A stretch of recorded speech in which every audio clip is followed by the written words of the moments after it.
Apparently, Filipinos are very much familiar with inflation and, of course, its effects. Still, the top concern with 72% of Filipinos still not in favor of how this administration is handling inflation.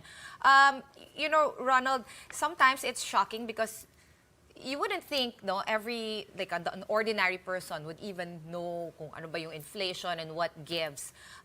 What do the numbers tell us with regard to inflation and economic concerns of Filipinos across all social classes? Although the question that we have here basically is translated in Filipino.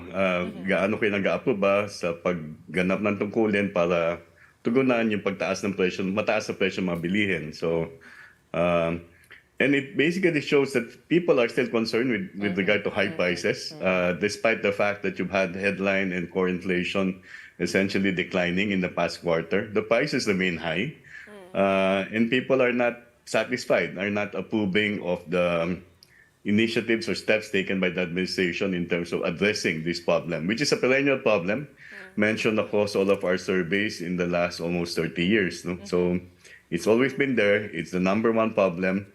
This is the first time, however, that we see a significant majority of Filipinos disapproving of the national administration's performance in addressing inflation.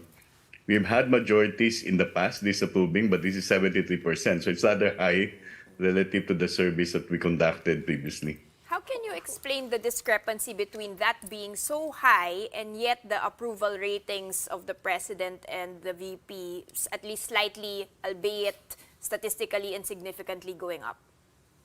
Yeah, maybe there's a separation between holding administration accountable and they're willing to give some more time for the individuals or the personalities to address this problem.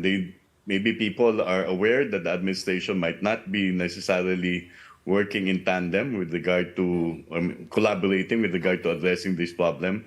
But with respect to personalities, there might be a tendency of people to be more tolerant. And if they see that these people are not in any way embroiled in issues of personal integrity, they're willing to provide higher trust ratings, or if they see that they're actually doing their jobs or might be performing in a way that they express that they're doing their jobs, then that's how basically lenient or liberal the assessment might be of a number of Filipinos.